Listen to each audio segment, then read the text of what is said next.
Hello my friends, आप सुन रहे हैं हमारी कहानी passionate love episode 10। I hope आपको पिछला एपिसोड पसंद आया हो। तो अभी तक हमने स्टोरी में सुना था कि रणविजय कनक के रूम में आता है। अब हम इसके आगे सुनते हैं। कुछ समय बीत जाने के बाद भी जब कनक को कुछ एहसास नहीं हुआ तो उसने धीरे से अपनी आंखें खोली। रणविजय जा चुका था। वो खुद ही अपने पे सोच के शर्मा गई। उसने अपने सिर पर एक चपत मारी, फिर बेड से उठकर वॉशरूम यानी रूम को ध्यान से देखने लगी। उसकी आंखें हैरानी से बड़ी हो गई थीं। वो जब शमायरा के कमरे में उसको साफ करने से पहले जाती थी तो उसे उसके रूम को देख बहुत खुशी होती थी। शमायरा का कमरा बहुत प्यारा होता था, पर ये कमरा उससे भी कई ज़्यादा अच्छा था और बड़ा भी। कनक को यकीन नहीं हो रहा था और उसे समझ भी नहीं आ रहा था कि आखिर रणविजय उसे यहाँ लेकर क्यों आया है, और उसे ये बात भी समझ नहीं आ रही कि वो खुद कैसे मान गई रणविजय के साथ आने के लिए। शायद इसीलिए क्योंकि अभी उसके पास कोई और जगह नहीं थी जहाँ वो जा सके। उसने फैसला कर लिया था वो कहीं भी रह लेगी, पर अब उस घर में कभी नहीं जाएगी। रणविजय अपने विला से बाहर आया। रणविजय अब अकेला रहना चाहता था तो यहीं चला आया। रणविजय को आता देख साहिल ने दरवाज़ा खोला। दरवाज़ा जैसे ही खोला रणविजय अंदर बैठ गया। कार के अंदर बैठते ही रास्ते में रणविजय ने साहिल से पूछा, कोई न्यूज़? साहिल ने रणविजय को टैब ऑन कर उसके सामने कर दिया जहाँ पर अंजिक्य और सान्या की फ़ोटो थी। फ़ोटो देखकर रणविजय की आंखें छोटी हो गईं। उसने साहिल की तरफ देखा जैसे बोल रहा हो, आगे बोलो। साहिल ने बोलना शुरू किया, बॉस ये सान्या कपूर है। ये ए लिस्टेड मॉडल है। कल शाम दोनों एक ही पार्टी में गए थे। गलती से मिस सान्या प्रेसिडेंट सर के कैबिन में चली गई थी और उसी वक्त ही ये तस्वीर ली गई थी। रणविजय ने स्क्रीन पर देखते हुए पूछा, भाई ने कोई रिएक्शन या एक्शन नहीं किया? साहिल कहता है, नो बॉस, प्रेसिडेंट सर ने अभी तक तो कोई एक्शन नहीं लिया। फिलहाल मिस सान्या प्रेसिडेंट सर के साथ ही हैं और आज शाम को दादी ने सर को मिस सान्या को घर पे लेकर बुलाया है।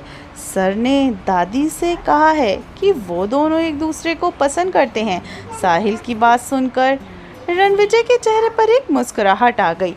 उसने खुद से ही कहा, ये भाई प्रॉब्लम सॉल्व करने का नया तरीका ही अलग ढूंढ रखा है इन्होंने।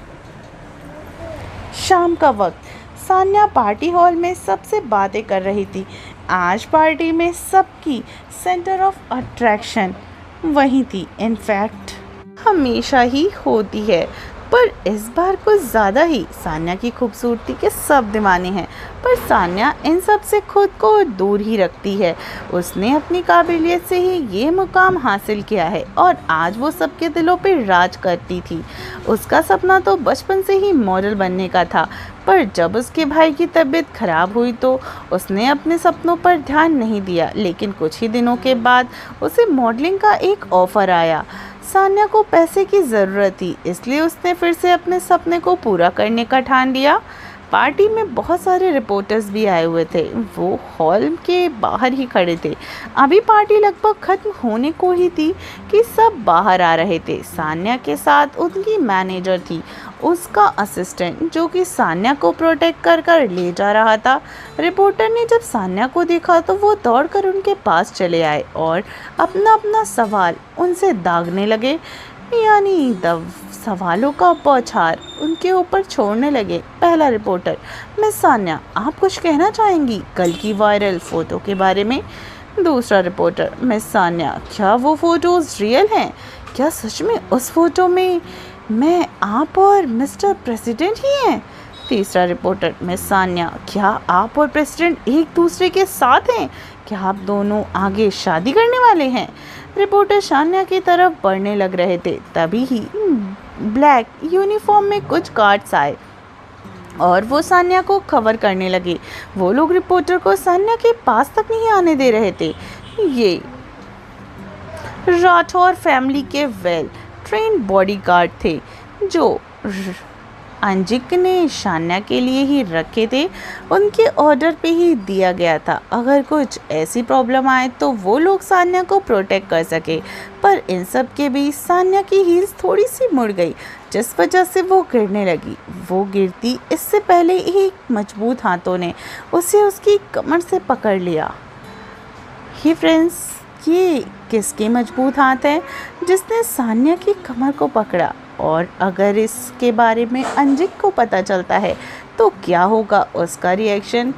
न्यूज़ वाले इस रिपोर्ट को किस तरीके से पब्लिश करेंगे? आखिर क्या होने वाली है कल की ब्रेकिंग न्यूज़? आई होप आप भी इस स्टोरी के अगले पार्ट को सुनने के लिए एक्साइटेड होंगे। तो